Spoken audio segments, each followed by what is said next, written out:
Hi అండి, hello, నమస్తే, welcome to అమ్మ చేతి అమృతం. ఈరోజు మనం చాలా సింపుల్గా మిరపకాయ బజ్జీలు ఎలా వేసుకోవాలో తెలుసుకుందాం. ముందుగా బజ్జీ మిర్చిని శుభ్రంగా కడిగి తీసుకోండి. తర్వాత శనగపిండిని జల్లించుకుని తీసుకోండి. అందులో కొంచెం వరిపిండి, వాంపొడి 2 టేబుల్ స్పూన్లు, కారం 1 టేబుల్ స్పూన్, సాల్ట్ రుచికి సరిపడా, కొంచెం బేకింగ్ సోడా, 1 టీ స్పూన్ పసుపు వేయండి. పిండి కలిపేలోపు గ్యాస్ ఆన్ చేసి గ్యాస్ మీద ప్యాన్ పెట్టి ఆయిల్ పోసి ఆయిల్ హీట్ చేయండి. ఆయిల్ హీట్ అయ్యేలోపు పిండిలో సరిపడా వాటర్ పోసి పిండిని మరీ లూజుగాను మరీ గట్టిగాను కాకుండా మిరపకాయకి పిండి పట్టిందో లేదో కన్సిస్టెన్సీని చూసి కలుపుకోండి.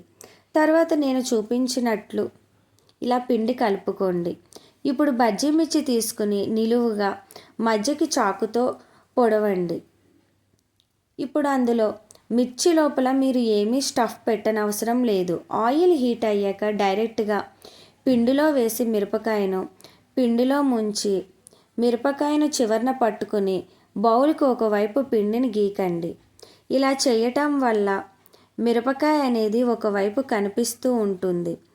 ఇలా ఒకవైపు మిరపకాయ కనిపించడం వల్ల లోపల వైపు కూడా బాగా వేగుతుంది. ఇలా మీ దగ్గర ఉన్న మిరపకాయలను సేమ్ ప్రాసెస్లో వేసి రెండో వైపు కూడా తిప్పి రెండు వైపులా వేగాక తీసేయండి. ఇలా అన్ని మిరపకాయలను ఈ విధంగానే మిరపకాయ బజ్జీలు వేసుకుని తీసుకోండి.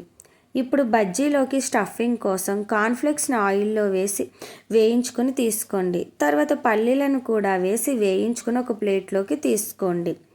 తర్వాత ఉల్లిపాయలను చిన్న ముక్కలుగా కట్ చేసి తీసుకోండి. అందులో రుచికి సరిపడా సాల్ట్, కొంచెం కారం, కొంచెం నిమ్మరసం వేసి కలుపుకోండి. తర్వాత అందులో వేయించుకున్న కార్న్ఫ్లేక్స్ పల్లీలను కూడా వేసి ఒక్కసారి అన్నీ బాగా కలిసేలా కలుపుకోండి.